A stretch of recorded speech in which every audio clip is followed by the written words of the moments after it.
Hola, hermanos y amigos, bendiciones. Bienvenidos a este programa en español de Estudio de la Biblia. Mi nombre es Victoria Balceda y junto con mi esposo Luis pastoreamos Glimmer of Light, que es destello de luz. Es nuestra oración que este programa traiga la luz y la verdad de la palabra de Dios a tu vida y a tu hogar. En el nombre de Jesús. Amén. El día de hoy tenemos el tema sobre el egocentrismo o el egoísmo. Es un tema que muchos negamos tenerlo, que muchos no queremos hablar del asunto por diferentes razones. Sencillamente nos puede afectar. Pensamos que no somos así o que tenemos cierto elemento, pero es mínimo. Bueno, la verdad es que tenemos que analizarnos, nos pide la palabra de Dios. Debemos escudriñar y mirar en retrospectivamente en nuestra vida cómo reaccionamos, cómo vivimos, cómo hablamos, qué hacemos, qué vemos. La gente está observando siempre, sobre todo aquel que se dice cristiano. Y si queremos representar realmente, como nos pide la palabra, representar a Dios, reflejar su amor, su luz, tenemos que tener cuidado con nuestras reacciones, con las cosas que enfocamos, que miramos, que oímos, que hablamos, cómo reaccionamos, etc. Porque la gente es muy crítica, pero no tenemos que hacerlo por la gente, no. Tenemos que hacerlo porque nos nace hacerlo, porque queremos honrar a Dios realmente como ser buen representante de Él. Y Él nos va a respaldar, porque nos dice la palabra que Él respalda a todo aquel que habla de su palabra, que habla de Él, de sus obras, de su magnificencia, todo aquel que comenta cosas de Él con honestidad, con verdad, con ese ardor del fuego del Espíritu dentro de nosotros, Él está allí, Él está respaldando y Él ha de obrar para su gloria y honra. Amén, amén. Por naturaleza humana, todos somos egoístas. Todos queremos que el mundo gire alrededor nuestro. Pero eso no es verdad ni puede ser. Imagínense, todo el mundo se pone en el mismo plan como que es el día de hoy, el mundo de hoy en que vivimos. Y es un caos realmente, porque todos quieren ser primero en la línea, todos quieren ser el primero en ser atendidos, todos quieren que pongan atención en lo que les pasa cuando tienen una incomodidad o un dolor o algo.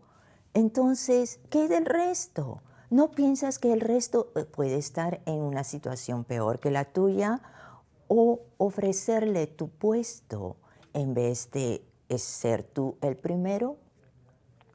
Son cosas que muchas veces no pensamos, pero eso le da honra y gloria a Dios, demostrando lo que Él es dentro de nosotros. Si observamos a los pequeñitos, a las criaturas, como vemos que gritan y con llanto fuerte están pidiendo que le den de comer porque tienen hambre, están demostrando que si le duele el estómago o tiene un malestar.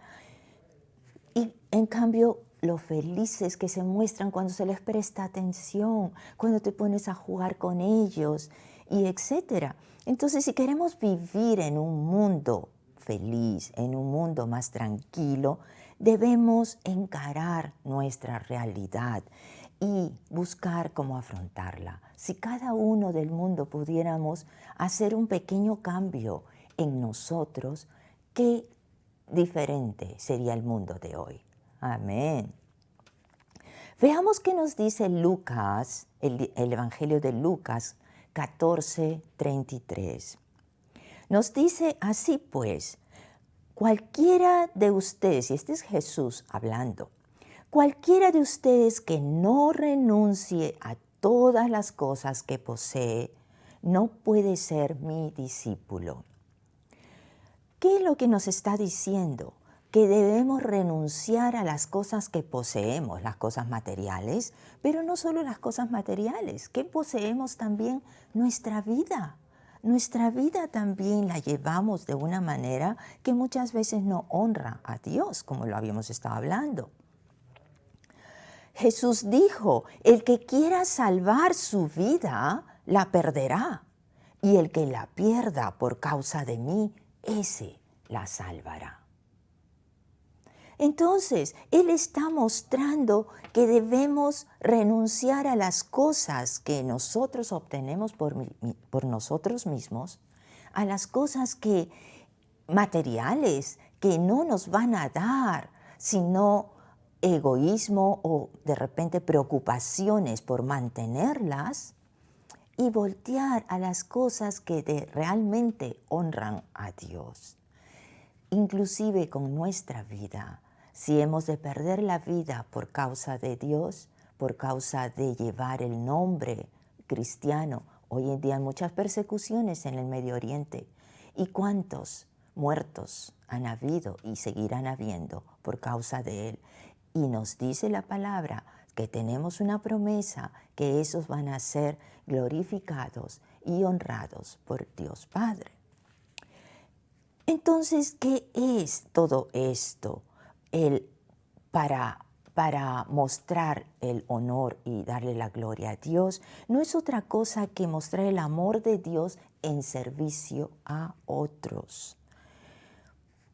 Cuando hacemos eso, nos llena un gozo tremendo en el corazón y una satisfacción de haber hecho un poquito, un granito de arena para la gloria de Dios, para buena representación de Él.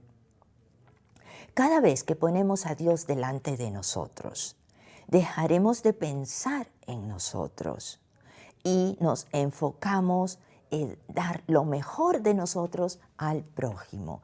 Y eso es exactamente lo que Dios nos pide que hagamos cuando te dice, ama a tu prójimo como a ti mismo.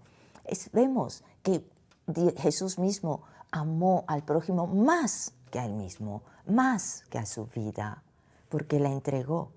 Hay cosas que nosotros definitivamente no podemos controlar en otros, pero sí podemos controlarla en nosotros mismos. Con la ayuda del Espíritu Santo podemos caminar en ese camino que Dios quiere para nosotros y para su gloria, en esa relación de ambos trabajando juntos, pero Él dirigiéndonos, Él guiándonos y Él llenando nuestras vidas para ser volcada a otros en servicio y amor. Colosenses 3, 23 y 24 nos habla, y todo lo que hagáis, hacedlo de corazón, como para el Señor, y no para los hombres, sabiendo que del Señor recibiréis la recompensa de la herencia, porque a Cristo el Señor servís. ¡Qué hermoso! Está corroborando todo lo que hemos dicho desde el principio de este estudio. El Señor se va a alegrar, va a estar contento y te va a recompensar. Y no va a esperar que mueras y que vayas al cielo para que recibas tu corona y recompensarte. Él te va a dar bendiciones aquí en la tierra, porque dice, oh mi siervo, oh mi sierva, está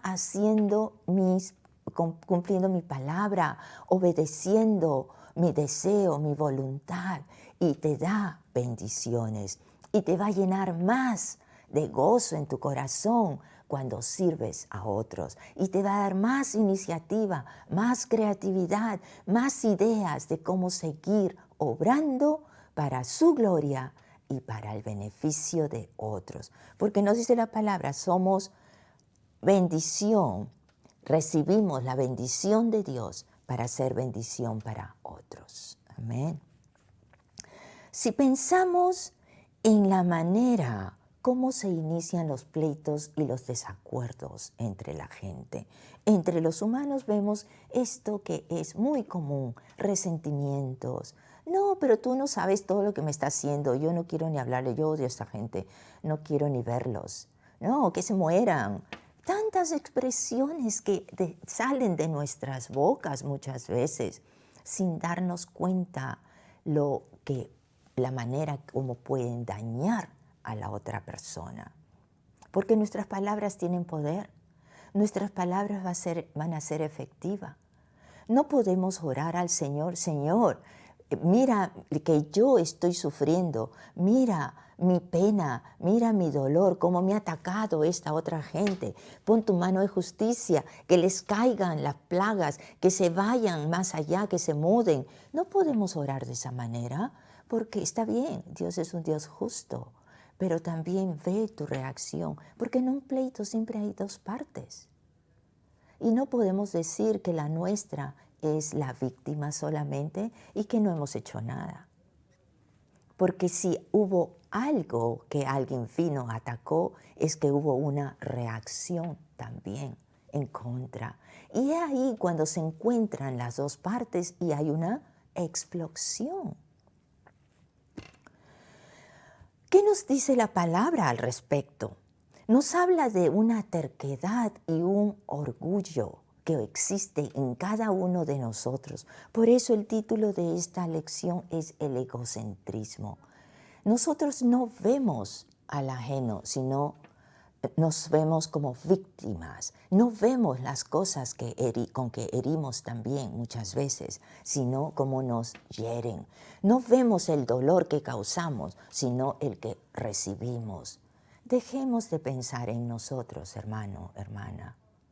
No pensemos en nosotros, pensemos en la otra persona, porque Jesús nos dice, ama a tu prójimo como a ti mismo. Si te pones en los zapatos del prójimo, entonces vas a escuchar lo que tú has hecho y lo que tú has dicho, lo que ha salido de ti, no solamente lo que ha salido de la otra persona. Es difícil, no es fácil entenderlo. Tampoco es fácil obrarlo, porque estamos siempre mirando cómo nos hacen daño, cómo nos atacan, cómo nos afecta. Pero tenemos que recordar que Dios es amor y como con su amor, Él va a amar a todos por igual. Vamos a llegar a otro punto en un momento. Entonces, no nos damos cuenta cómo recibimos esa ira que viene del enemigo, que infunde y se pone esa semilla en nuestro corazón y empieza a crecer ira y amargura. Y si no lo cortamos, seguirá creciendo y se mantendrá allí en nuestra vida por muchos años.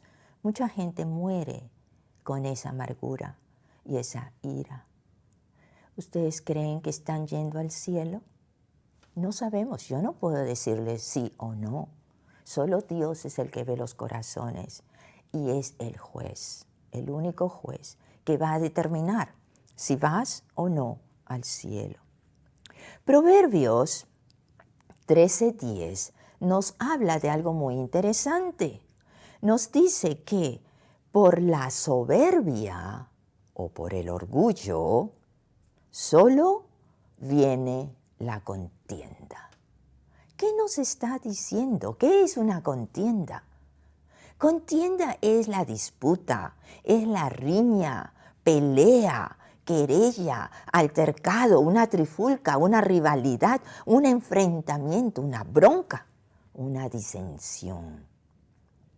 Pero lo que quiere decir es que solo por tu orgullo, solo por tu terquedad, por tu soberbia, es que viene, empieza, se inicia, genera la contienda. No te está diciendo por el orgullo del prójimo, por la soberbia del prójimo, por lo que él tiene dentro. No, nos está diciendo por lo que tú tienes adentro, por lo que yo tengo adentro. Y así cada uno, por lo que tenemos dentro, esa soberbia, ese orgullo, esa terquedad, eso es lo que va a generar los pleitos. Piensa bien en estas palabras. ¿Quiere decir que el pleito que tengo con mi hermano, con mi hermana, lo he generado yo? La respuesta es sí. ¿Pero cómo? Si él me atacó. Ya, pero ¿cómo reaccionaste? He allí que tú no supiste mantener la calma, quedarte callado, sino que reaccionaste y esa reacción de uno con el otro hizo la explosión de la pelea, de la contienda. Es difícil entenderlo, pero tú puedes controlar esa reacción. ¿Cómo? Muérdete la lengua, como siempre decimos. Con la ayuda del Espíritu Santo, si nuestra oración es constantemente, Espíritu de Dios, mantén el control de mi lengua, mantén el control de mi carácter, moldéalo, Señor, porque me he humillado a sus pies y permito que Él obre en mi vida, en mi carácter. Entonces Dios poco a poco lo va a ir cambiando, lo va a ir moldeando de acuerdo a lo que Él quiere, su voluntad y a cómo quiere usarte para su servicio y gloria.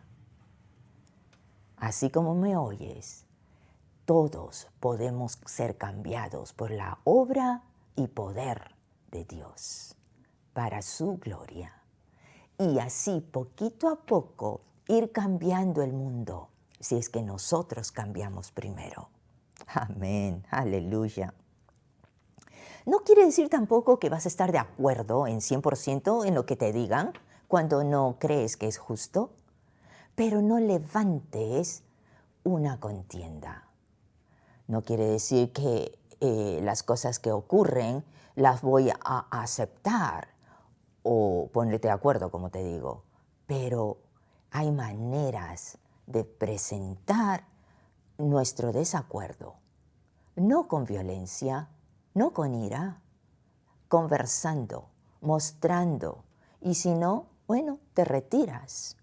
Es más sabio eso que iniciar una contienda. En Proverbios 17:14 nos dice, el comienzo de la contienda es como el soltar de aguas.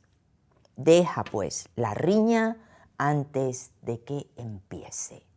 Más claro es lo que hemos estado discutiendo, hablando, enseñando. Deja esa riña antes que se inicie un pleito grande. Quiere decir, el comenzar una pelea es como abrir las compuertas de una represa. Así que detente antes de que estalle la disputa.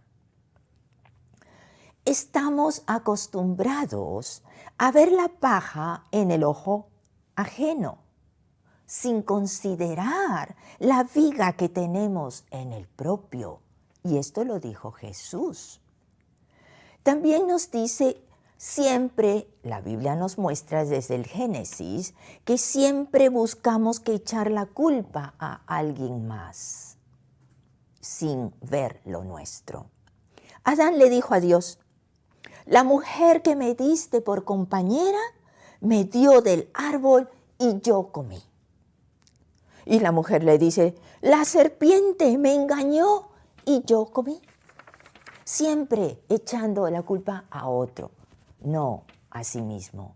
No recibir la realidad en ti, sino buscar que evadir. ¿Por qué? Porque tememos al castigo.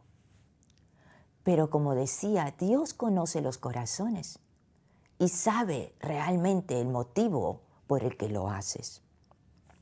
Jesús es el mejor ejemplo de poner a otros delante de nosotros mismos. Él lo hizo. Si Él hubiera buscado su comodidad, no hubiera ido a la cruz.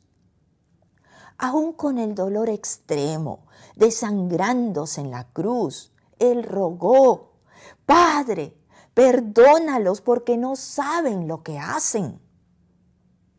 le vendaron los ojos, lo golpearon, se burlaban de él, le gritaban, profetiza, profetiza, ¿quién te golpeó? Como decir, adivina, le jalaron las barbas, lo golpeaban, todo lo que le hicieron y le gritaban, profetiza, ¿quién fue el que te hizo eso? Él, Jesús, fue el único que hubiera tenido una razón realmente de ir en contra de los humanos, pero no lo hizo.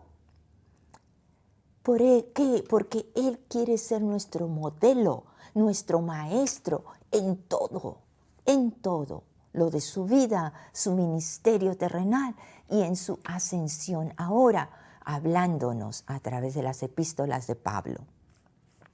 Le dijo aún en agonía a su madre, mujer, he ahí tu hijo. Y a Juan, que estaba allí, que era a quien se refería de su hijo, le dice, Juan, he ahí tu madre. Aún agonizando pensaba en otros, no en él. ¿Sabes? También pensaba en ti y en mí, hoy en día, desde aquella época, desde la cruz. ¿Por qué? Porque en Hebreos 12 nos dice, por el gozo puesto delante de él, soportó la cruz, menospreciando la vergüenza, y se ha sentado a la diestra del trono de Dios Padre. Quiere decir que él veía más allá de lo que tenía delante. Él veía el futuro y ese futuro era el camino de salvación para toda la humanidad. Por eso es que soportó esa agonía, ese dolor en la cruz para traer beneficio y alegría y salvación a muchas almas. A todo aquel que lo recibe, a todo aquel que camina por ese puente que es su cruz hacia Dios Padre. Solo Él es capaz de no pensar en sí mismo. Nos ha valorado más que a su propia vida.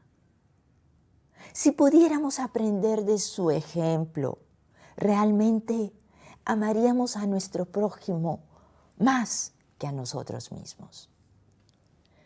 No solo seguiríamos su ejemplo, sino también cumpliríamos su mandamiento y le daríamos honra y gloria a Dios Padre a través de él, de ese ejemplo y de ese amor. Aleluya. Dejemos resentimientos y dolor y aprendamos a amar, hermanos. Lucas 6:32 nos habla que Jesús nos dice qué mérito tiene el amar a quienes nos aman. Aún los pecadores lo hacen así. Pensemos que es fácil a quien tienes a tu lado, con quien has crecido en tu familia, con quien estás en constante relación. Es obvio que también hay amor compartido. Pero aquel que te ha hecho daño, aquel que ha comentado y hablado mal de ti, es que primero tenemos que perdonarlos, venir ante Dios y entregar nuestros corazones. Y Él ha de obrar en tu corazón con amor para esa otra persona.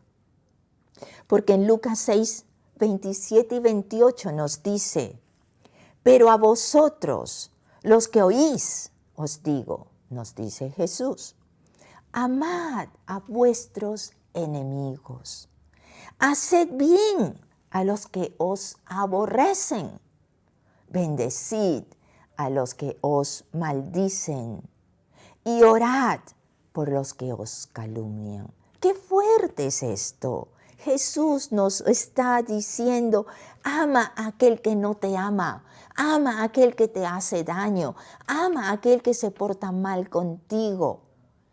Pero ¿cómo vas a demostrar ese amor? no con un abrazo, no pegándote a él o a esa persona constantemente, sino en oración también. Levántalo en oración, Señor. Tú sabes cómo esta persona ha reaccionado y cómo me duele en mi corazón ver que haga esto. Pero yo lo pongo a tus pies. Tú eres un Dios de amor y te pido que derrames bendición sobre él. Derrama de tu amor, toca ese corazón, porque tu palabra nos dice que tú eres el único que puede cambiar un corazón de piedra a un corazón de carne. Tú eres el único que con tu poder puedes obrar milagros. En ti confío y en ti creo, porque yo confío y creo en todo lo que está escrito en tu palabra. Gracias, Señor. Y esa oración va a traer bendición para tu vida, así como la obra de Dios en la otra persona o la otra familia. No te olvides que Dios siempre va a querer lo mejor para todos sus hijos, no solo para unos cuantos. Gracias, hermano, por oír este estudio. Espero que haya sido de ayuda y de bendición para tu vida y para hacer entender un poquito más de lo que quiere Dios para nosotros. Dios te bendiga y hasta la próxima.